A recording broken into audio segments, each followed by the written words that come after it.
Ladies and gentlemen, welcome to the Vandy Sports Podcast. Here's your host, Chris Lee. Commodore fans, on your feet. It's time to anchor down. Welcome to the Vandy Sports Podcast presented by Dr. Jody Jones, DDS. We're part of the 440 Sports Network. I'm your host, Chris Lee. Our guest today, Corey Chavous. You know him as the former Commodore football great. Corey was on campus 3 days last week and watched a lot of football, talked with coaches behind the scenes. He and I had conversations during practice about what we were seeing. A lot to bite off with Corey, so for that reason, we're going to spend most of today talking about the offense, answering a few questions from the mailbag. We will hit the remaining mailbag questions in another podcast and talk about the defense. So with that, I hope you enjoy today's episode with Corey Chavous. Corey Chavous joins me now. He's been a good friend of mine for about a decade. Of course, if you are a longtime Vanderbilt fan, you remember him as one of the best cornerbacks ever to play at Vanderbilt. Played in the NFL for a decade, has done TV work with the draft and with college football, runs his own magazine, DraftNasty magazine, does a million things. As great as he is at what he does, he's an even better guy. Corey, it was great to see you last week. We watched a lot of practice together. We shared conversations and notes, and I'm just thrilled to have you on today for you to share some of what you observed with our audience. Man, I'm really excited, man, to be able to come on. It's been a while since we were able to hook up, Chris, and it was great seeing you. You look great, and really, man, it was awesome being able to just kind of talk shop, man. We kind of veered off, man. We started talking some baseball. We had to reel ourselves back in, see, Lee. That's what. Well, and if people don't know it about you, you know basketball and baseball too pretty well. You follow the drafts and those sports. I mean, you are really, you know your football as well as anybody. But if people don't know this about you, you know those other sports too. Well, I think that we're both passionate about sports, and I've been. I covered it when I was in college at Vanderbilt. I was covering NASCAR and golf and everything for the news stations there as a intern, and that's kind of just following a passion that I've always had and you've always had. And don't worry, I'm gonna ask you about Jack Gowan and some of those guys when we get off the call. Exactly. Well, I know one of your passions is your alma mater. You were hoping to make it to a lot of games this year. I'm hoping you and I have some podcasts during the season too. But let's start right in with what we saw and what you experienced last week. And I'll start here, Corey. I know you got a chance to speak to the team afterwards. What things did you tell them? Well, I mean, I don't think it was anything that was that moving or anything from that perspective. It was more of just I think I kind of the themes of the week, a lot of the themes of the week that I had heard from some of the coaches and just their detail in terms of just the entire staff. I was so impressed with the staff and some of the messages that I heard in some of the meetings. And it was more of a reiteration of those topics to a large degree. And I think that's probably maybe going back to some of the different instances where when I was in school, Chris, and some of the players that I played with, I really believe that the teammates you play with, the locker room, even the coaches that you have, you take for granted sometimes that it could be gone, you know what I'm saying? And it will be gone at some point. But the suddenness of how quickly things can change. I was actually at Innsworth High School watching Rock Batten, one of the guys I played with, who I have a tremendous respect for, is an excellent coach. I was talking with David Coppins, one of my former teammates, and we were actually talking about when we were in college, Chris, Kyle Gullahorn's death. And this was probably a little bit before your time, but when we were in school, we actually had to experience one of our teammates dying during the season, and we were going to, or that might have been during the off season, but we ended up all going to a funeral. So that day-to-day, play-to-play, everybody thinks that's cliche, but what happens if you lose one of your teammates in the middle of the season or in the off season? So I didn't really even talk to them about that necessarily, but that's kind of the point I was heading towards. We talked a lot as we watched practice, and I don't want to put words in your mouth here, but I don't think I am. You feel like they're pretty athletic and maybe more advanced than people think, and the talent gap is maybe not as great as people think. Am I misreading what you were telling me at practice?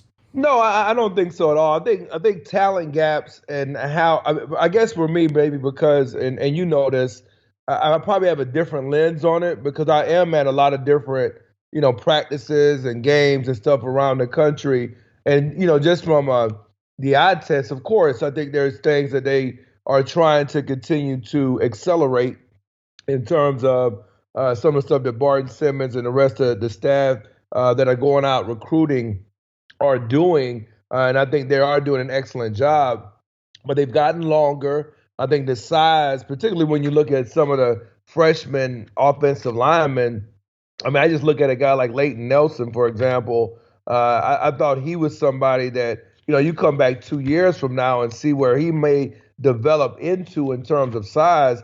You got to be impressed with just getting off the bus, a guy like him, you know what I'm saying, especially being such a young kid. Same thing with Grayson Morgan, who's right there in Tennessee from NBA. I mean, those guys in particular look the part, but they've got a lot of guys. Quintavis Gaskins looks the part at corner. And then I don't know if there's anybody that looks like Issa Quatara, the kid out of Germany. I mean, right now, I thought he looked as good as anybody I saw in the draft last year. And obviously he's a freshman. So certainly those guys have added. And there's a lot of guys already on the roster who are built extremely well. For example, a guy like Malik Langham. You're not going to find a guy that looks like him, just walking around anywhere in any SEC any different. It's just a matter of, it coming together. Well, their strategy, and I've talked to them enough off microphone and off camera about it, they know that they're not probably going to beat Alabama and Georgia on a five-star kid who's ready-made to hit the field as a true freshman and be a star or a major contributor. But what I think they're doing, well, I don't think, I know, they have measurables. They know what an NFL left tackle looks like. They know what a star linebacker or running back looks like. They know those athletic traits. They try to backfit kids who can grow into those things, that have got the speed and the size and the length. And they know, again, they're not going to win that recruiting battle for that kid who's 18 and has those traits and is advanced. But what they want to do is find the kid that can grow into that 2 and 3 years from now. And Corey, I don't know if you felt this too, but I bet you did. When I watched those freshmen, every recruiting class that I've seen at Vanderbilt, and I've covered them in fall camp now for probably 20 years, there's always a couple of kids where you're going, boy, I don't know what they saw there, and I don't know how that kid got a scholarship. They must have just run out of them. And hey, we've got 85 to fill, so here you go.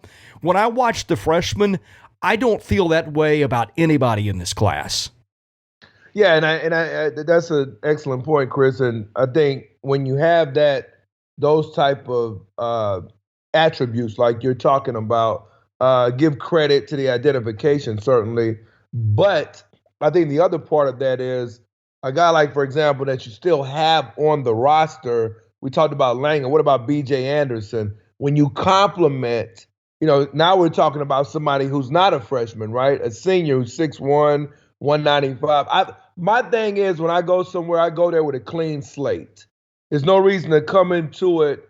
A lot of times people will say, okay, well, it's helmets, right? I mean, that's something else that I always talk about is you're so associated with the helmet, you have to look at each season, whatever you're trying to create as a coach, player, or otherwise, in your mind as it's a season of its own.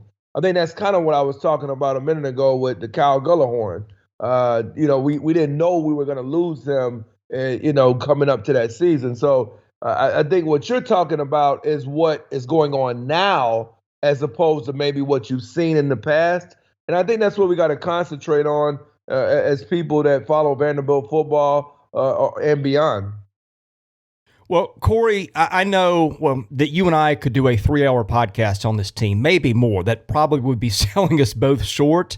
And we both had schedules to work around today. I've got a hard out in about 25 to 30 minutes to go to an appointment, and then I'll go to practice. We're doing this on a Wednesday morning, and so we have decided we've got a lot to cover. We're going to break the podcast up into offense and defense, and who knows, we may have a third one if we still have some material left over. But let's start with the offense in this one today, and I may get to some mailbag questions at the end, or I may hold those. But offensively, what did you walk away feeling this offense's biggest strengths are? Well, the first thing is I really like their offensive coordinator, Joey Lynch. I've had a lot of respect for him for quite some time, and I like some of what he does philosophically. In fact, Chris, he kind of reminds me of a guy that I used to play against who was really a great offensive mind, and that's Norv Turner with some of the stuff that he does. Now, you've got to find ways to tweak that within the collegiate system in terms of fitting the personnel and how you're going to run certain stuff. But individually, in terms of the players, I thought that at least for the days that I was there, the quarterbacks all had their moments, like periods of consistency and impressed, whether that was Ken Seals, Mike Wright, or even the freshman, A.J. Swan. I think the receiver position has gotten a little bit deeper. You still got to look for somebody else to develop. Maybe that's going to be a Wilson Long, somebody like that. And I think the offensive line is still trying to figure out who's going to be that starting five. Those guys, I think, are going to be in a pretty good competition. They brought in Brammer from North Texas. I like his size, and I think he's pretty athletic. He's going to be right there in the mix, along with Bradley Ashmore. I think he, shows a little bit of nasty at times last year. He's going to try to continue to get better in pass protection. I think he can do some things, and he's gotten bigger and stronger. And that, along with Xavier Castillo, who's really will be an excellent man blocker because he can move bodies. It's just going to be all about him rounding into his best form. So they've got a number of different guys up front that I think have tremendous potential. And I think that the left tackle position is interesting. Uzibu, and then you got Hansen, that competition, how that rounds itself out. But Blazek, A.J. Blazek, the offensive line coach, is a tremendous coach. And I think that offensive line is something that has to get better, and I think it will under him. I have a lot of respect for his ability as a coach. Corey, I know all their quarterbacks, they don't say, okay, you're Ken Seals, you run this set of plays, and Mike Wright, you run that set of plays. But I do think it's fair to say it seems like they have designed their offense and their play selection around Mike Wright being their guy with his skill set, with the running, with short passing, with things like that. Would you agree with that? This season of the Vandy Sports Podcast has been made possible by my friend Dr. Jody Jones, DDS.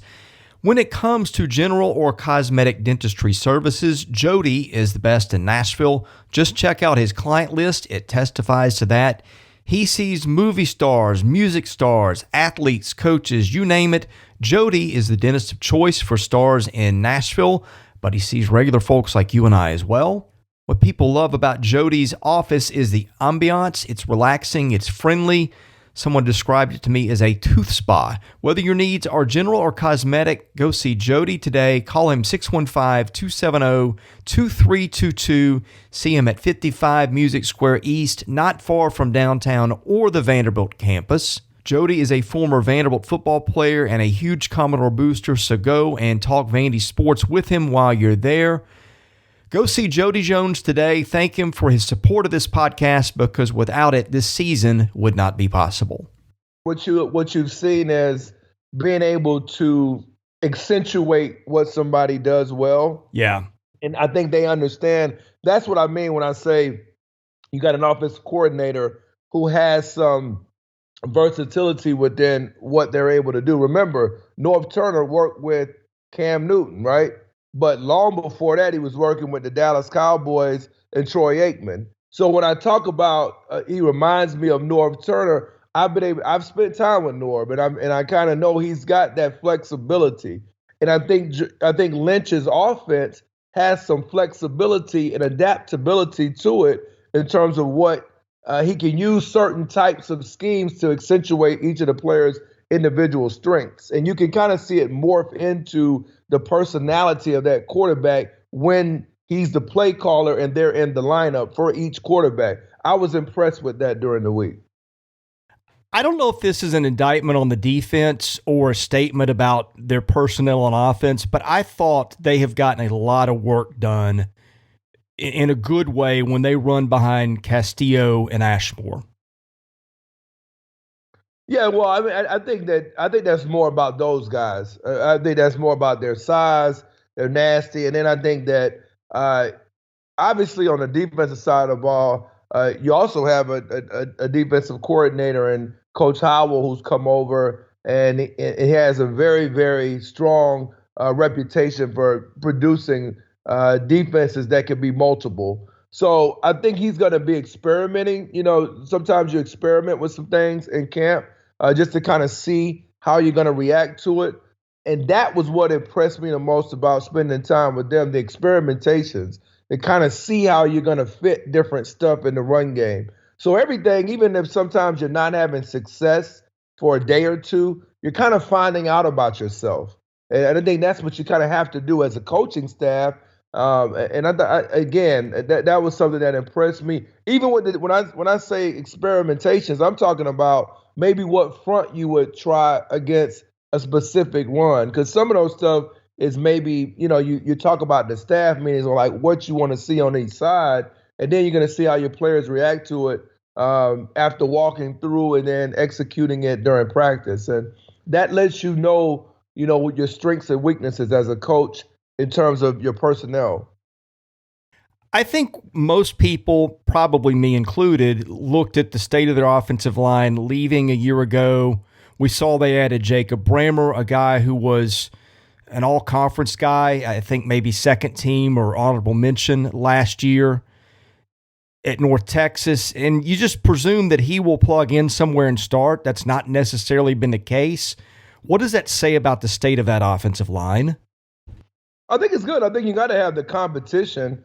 I think you want to be 8 to 9 players deep in case of injury. You want to be able to have also guys play multiple positions. That always increases your team's flexibility up front. So that's going to be probably something that I'm sure Coach Blazek and the staff will be working on too, is having a backup plan for a guy if somebody goes down, because you want to be able to get your 5 best on the field for that week.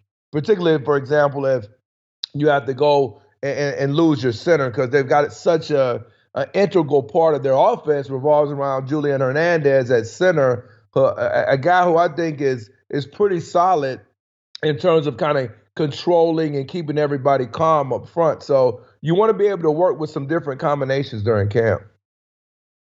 Okay, let's talk running backs. I think they feel that might be the best room on the team. Ray Davis, to me, just looks like a better player, which isn't a surprise because he's healthy. He wasn't healthy in fall camp a year ago. That carried over into the season, and sure enough, he was out just a few games into the season. I really love the way that kid runs. He's got a lot of tools in that toolbox, Corey. He can break longer runs. He can run for power. He can catch passes. They are really bullish on his pass blocking ability. I think the more I see that guy, he may not be a guy that you go and watch one practice and go, wow, that kid's a stud. But when you watch him over a longer body of work, over a couple of weeks, which I now have, I think I'm more impressed with him day by day. Yeah, really good football player. I think I spent a little bit of time with him during the week, and I thought the thing that you mentioned there was the ability to catch the ball out of the backfield, and then the scan protection ability, which is something that I talked about dating back to even last year. He's smart. He understands exactly what they're trying to get done within the blocking schemes on each and every play. And then if you're going to be a guy that can be a scan protector and have the vision, sometimes it's not always going to look pretty if you're not exactly honed in on who you might have to pick up late in the down, particularly against blitzes. And when you have young quarterbacks, you got to have a running back who can pick up in pass protection, and you have to be able to trust that running back on third downs. He's a guy you can trust in those situations, and it's going to be hard to keep him off the field on third down because of that capability. Well, and they've got some pieces behind him, too. I thought that Patrick Smith was their second best back, but Rocco Griffin has really given him a fight. They're a little bit different in terms of styles. Griffin has never really done much in terms of yards per carry productivity, but he looks a little better to me. And then they've got Maurice Edwards, who's a little on the small side, but really fast. They timed him at a legit 4.4 at some point, and so the kid can run. They've got some depth in that room. Yeah, I think that's something that it kind of points to what you're saying about the confidence going into it. And then Norval McKenzie is an excellent coach. We were kind of joking a little bit during the week. He used to have a running back named Warren Wine when he was at Arkansas State, a little 5'5" guy. Wasn't really small, but just an excellent player. And he talked about his heart. And when you have a guy like him, he just got through coaching Javian Hawkins, I believe, at Louisville, and he was another good player. He's had success. So you've got things that you can point to. He's been a successful running back, and then he's got examples of if you want it, no matter what your size, height, weight, speed, no matter what any of that. Those were two smaller backs I just mentioned, and both were ultra productive in their conferences under McKenzie's leadership. So again, I think it goes back to this coaching staff and how they're developing players. I like the way he challenges his players mentally. Yeah, I really like this coaching staff. And Norval, I've known him since when he played here. I covered him as a running back at Vanderbilt. But let's switch to receivers. That's been an interesting group too. Seems to be a defined top three. I don't know how much they'll put three on the field at the same time because they also like their tight end room and may need another blocker there. But I think you've seen Will Shepherd. We kind of knew what he could do. He's had a decent camp. I know you were really impressed with Gamarian Carter, who's probably not in that starting group right now, but there's him, there's Jaden McGowan, there's Quincy Skinner, who has done some things since you left town. So I think that, again, is a group that seems to be getting better. Yeah, and I think for me, I think Carter is somebody who's got to earn everybody's the trust factor in terms of this year when it comes to being able to consistently, if we go to you, can you get open on third down? Those are the types of things that you're looking at when you have a bigger receiver who has some flexibility. But I'm a big fan of Earl Bennett. I think he was just an incredible player at Vanderbilt, and he kind of put me on to him early, and made a couple of comparisons. And so when I was watching him, that kind of stuck in my mind that he kind of caught Bennett's eye, and I couldn't really keep my eye off of him during the week. But I do think that Skinner has a lot of what you look for in terms of the size, the length, and certainly when you're playing behind a Shepherd, who I believe has all the capabilities to be a number one receiver, not only at this school, but a number one receiver at a number of different schools in the conference, in this conference. I think that gives you some confidence going into the year. He's just got to take his game from maybe that 600-700 yard range to potentially being 1,000-yard receiver. And I think he's more than capable of that. Well, they love their tight end room too. Ben Bresnahan, a healthy Ben Bresnahan can really help them. Gavin Schoenwald has been on the field a ton in fall and spring and can catch some balls. Ball has really come on. I think Cole Spence, I don't know how much he'll play this year because he needs to add some bulk, but he's a kid that I know they think will help them down the line. That to me looks like another room that's gotten better. Yeah, well, I think that room was one of the rooms that you asked me about players or rooms that were impressive, and that certainly was one right away. And what I like about those guys, you want to talk about looking the part. There's no way you can tell me that Schoenwald and Bresnahan don't look the part. And then you talked about Ball as well, but each of those guys look like SEC tight ends, or actually, they got NFL tight ends is what they look like. So for me, it's hard for me to come in now. Again, who's going to be your guy at that position to stretch the seams? You want to have a guy to be a seam stretcher. And you talked about it. Bresnahan a couple years ago, 28 catches, 300 yards, I think about 11 yards a catch and 4 touchdowns. Can he get back to that form? I thought Shornwall kind of showed some stuff during the week when I was there. But, who's going to – I think if you're looking for the third down threat, the savvy veteran, you'd have to suspect that would end up being Bresnahan. Okay, when you look at this offense, what are your biggest concerns? Well, I think the biggest concern is whether or not you're going to be able to convert on third down. I mean, for me, that's what it comes down to if you're going to end up making it to a bowl game. I don't have to necessarily have an individual to point to, but is your mentality on third down, we're going to convert? Because if you can't convert on third down, you're going to struggle. And that's the bottom line, no matter what. I think I look at Kentucky, for example, and people wonder why Will Levis has climbed up so much. They were incredible on third downs a year ago, 51%.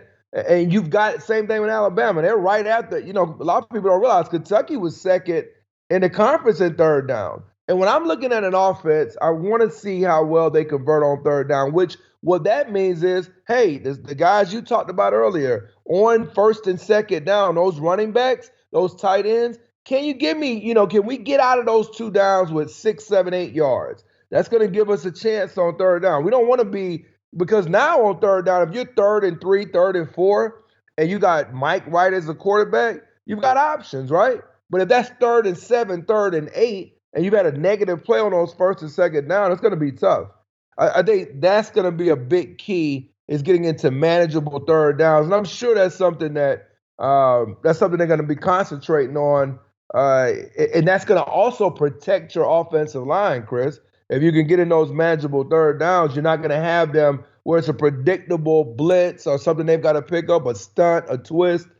You can limit those things if you can pick up 6, 7, 8 yards on those first 2 downs.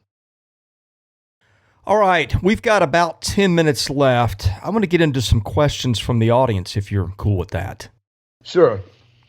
All right, our mailbag is presented by Sutherland & Belk, a family-owned injury law firm. If you or a loved one has been hurt in an accident, please give Taylor or Russell a call. That number, 615-846-6200.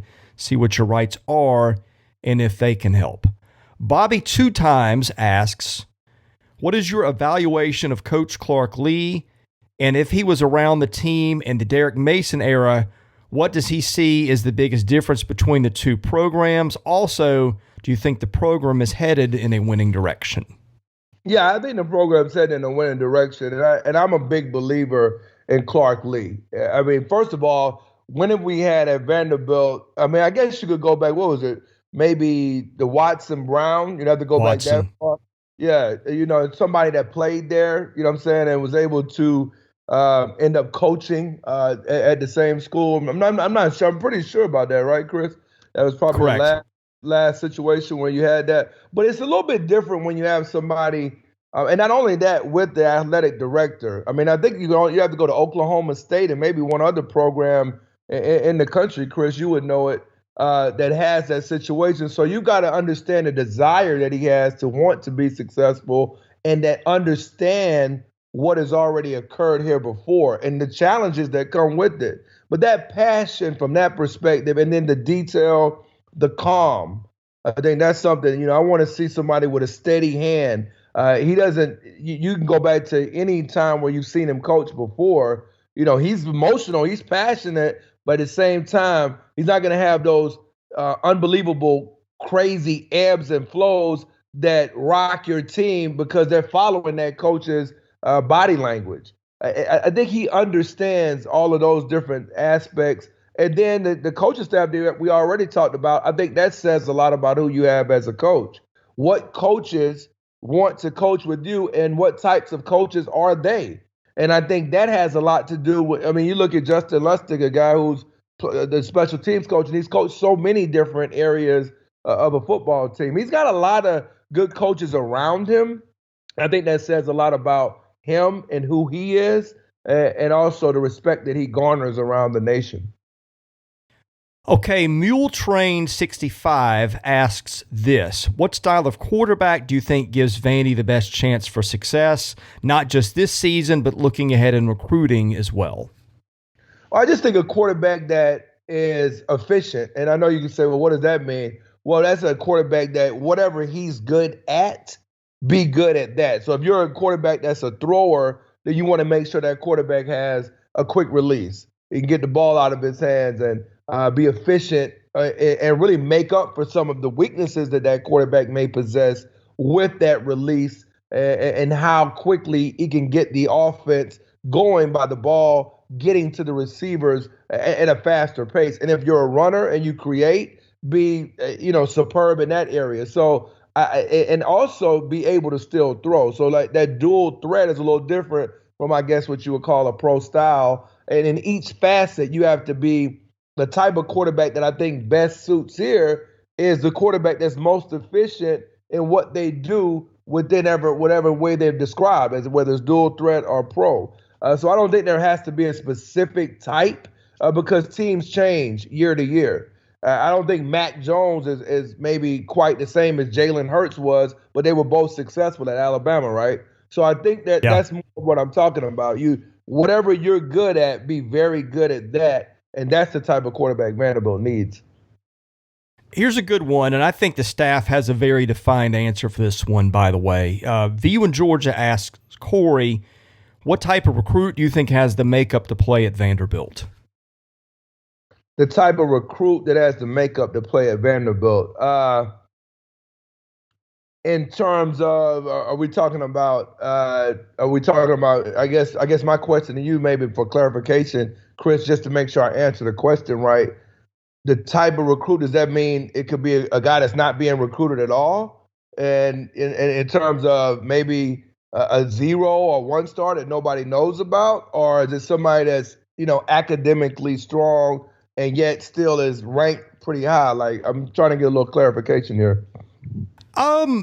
Well, the question, he didn't add any more than that, so it's hard to know. The way that I interpreted it, Corey, is what kind of player has the mindset to succeed at Vanderbilt? I know, and maybe this is going to influence your answer. I've heard them talk several times about their sell is that they tell kids it's a challenge, it's difficult. And I think what they mean by that is you're going to be challenged academically. We're going to challenge you. In fact, I know there were kids that left the team last year that I don't know that they necessarily wanted back because I don't know that they thought all the habits were there the way they wanted them. So I took that to mean maybe not necessarily traits, but like between the ears, if you're finding a kid who's going to succeed at Vandy, what does that look like? I don't know if that helps or not, but that's how I interpreted the question. Yeah, and I think it's an excellent question, but I think there's a lot of different types of guys that could come. I'm from South Carolina. Jamie Duncan was from Delaware. You could go on and on. Casey Hayward, where he's from Georgia. I mean, I think, what type of kid, you got to remember, we're a national kid, I guess, would be my answer, because a player that has had success at Vanderbilt, you could go all over the place and find them from a number of different areas. But I think that the main mentality that you have to have in terms of once you get there is understanding the present and being more, I guess, engaged in the present of what you're kind of encountering and not be so caught up in the perception. So that would be kind of more from a mental perspective. Like, how focused are you on being whatever you can be at its highest level once you come to Vanderbilt, and not be as, concerned with outside perceptions of what Vanderbilt is and create your own. That's the type of recruit I think Vanderbilt has to get. Mentally, that's tough to kind of figure out whether a kid is really locked in that sense and think, what you're talking about is what Vanderbilt can do for you. But I think the real question is, what can you do for Vanderbilt? It should be kind of reversed. And I don't necessarily know. And that's the kind of kid it seems to me that they're recruiting, at least from the kids that I ran into, they seem extremely focused on the task at hand. Well, they talk a lot. You can hear them after a practice that didn't go the way they want. You will hear the phrase Vanderbilt beating Vanderbilt mentioned at times. But you and I talked about this a little bit. I think you still feel like the thing that gets in their way the most, and this is where James Franklin just worked miracles, it's not always the talent, and I don't want to put words in your mouth. A lot of times the talent has a lot to do with it, but you think that the mental part is as big or bigger an obstacle to their success. And of course, that's been that way since probably you and I have been alive.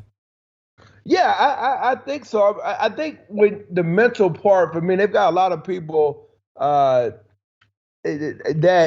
come from different places where you've had to overcome some of that perception versus reality to a certain degree, right?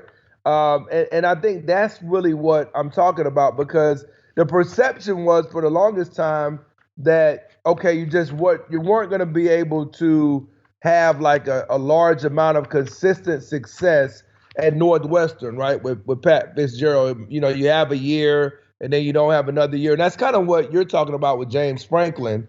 But in reality, the last 7 years, they're 49-37 with 5 bowls. Same thing. A lot of these guys have, I think Coach Lee coached at Wake Forest. You've had other guys that have they've been at some other schools, right? And several, even the strength coaches, who I was very impressed with in terms of some of the things that he's implemented within the program. He was also at Wake Forest, and we were kind of talking about some of the different, I'm talking about Brandon Horrigan. We were talking about some of the different players that have come through Wake Forest. Well, Wake Forest also had to overcome, maybe we can go to a bowl game one year and we'll fall back to the pack, but they've developed consistency. I think those two programs are very similar from an identity perspective. Northwestern is actually ranked higher than Vanderbilt academically. And again, they're 49-37 the last 5 years. I know you're going to say SEC versus Big Ten, and you're going to say ACC because Wake Forest the last 6 years is 45-30. But I don't believe that. I do not believe at all that you could just ignore that what they've been able to do. Quickly, just a really brief sidebar before I've got to leave. You think they compare pretty favorably with Wake Forest, which, of course, I think people know was on the schedule in September in terms with their athleticism. Yeah, I went to go see Wake Forest play last year, and I thought that. Now again, you've got with Wake Forest. Here's the thing with Wake Forest that is vastly underrated, and what you're looking to get here is kind of what you were talking about, and that's Sam Hartman. Because, and then you got a guy like obviously A.T. Perry on the outside, but Sam Hartman and how much success he's had. Now, he's gotten in his way at times in terms of like if you can cause a couple of turnovers with Hartman early in games, that's been a little bit of an issue going back even a couple of years ago. I believe it was the Belk Bowl against Wisconsin. You've seen other games. I was at the NC State game last year, and he had some problems with interceptions in that game as well. So he has some of these streaky moments, but he's learned how to overcome those. He's the heartbeat of the program, and he can kind of cover up some of your warts, even through his mistakes. And so that's really where I think they've been able to get some consistency the last couple of years. A little bit different than Northwestern. They've had a little bit of instability at quarterback, but Wake Forest at the quarterback position, I think they have, and they're feeling right now, an integral part of what they're trying to get done with Sam Hartman. Corey, I've got to run. We will do another one of these on defense and special teams, but I wanted to ask you to just tell the folks really quickly about DraftNasty and all you do, because I know we've got some people that love the draft and you cover it wall to wall. Yeah, I think in terms of what we do right now, finishing up, we talked about earlier, Chris, the Major League Baseball draft recaps.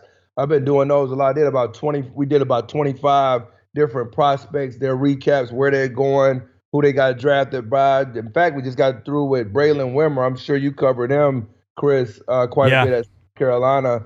Kind of batted a career high 312 this year, and kind of came on a little bit, and he ended up getting drafted. I was happy to see that for him. But really just finishing up the Major League Baseball draft, getting ready to go into some of the games that we're going to be going to early in the season. Going to be moving around a little bit all over the country and covering a lot of the college football scene. A lot of excellent players out there this year, and we'll be covering them all. And look forward to our year-end publication that comes out in April of every year, right before the draft, and it'll have everything, 800 prospects, and I can't wait, man. And also, we just got through covering the NBA draft, and we covered those guys all the way back to high school. In fact, I just left covering AAU basketball all summer long. A lot of prospects are going to be coming out in a couple of years. So, check out the site. It's got a little bit of everything on there. If you want to see some Cole Anthony, what I'm saying, whoever you want to see, Banchero, Jabari Smith, Walker Kessler, whoever you want to see on there, we got a buffet. Hey, Corey, appreciate it. I look forward to our conversation on the defense. Absolutely. Thanks a lot, Chris. Thank you for listening to today's episode. We thank our presenting sponsor, Jody Jones DDS. We thank our other sponsors, Sutherland and Belk and MyPerfectFranchise.net. If you're interested in sponsoring this podcast, and that's how we make this work, please email me at chrisley70@gmail.com. We also ask that you subscribe to our website, vandysports.com. That is $99 a year. You get things there that you don't get here. And of course, please rate, review, and subscribe where you see our podcast. That helps us get noticed. Be sure to follow us on Twitter at vandysports.com. Follow me at chrisley70. And finally, subscribe to our Vandy Sports YouTube channel as well. Thank you for listening to the Vandy Sports Podcast, which is part of the 440 Network. I'm your host, Chris Lee. We'll catch you with another episode coming very soon.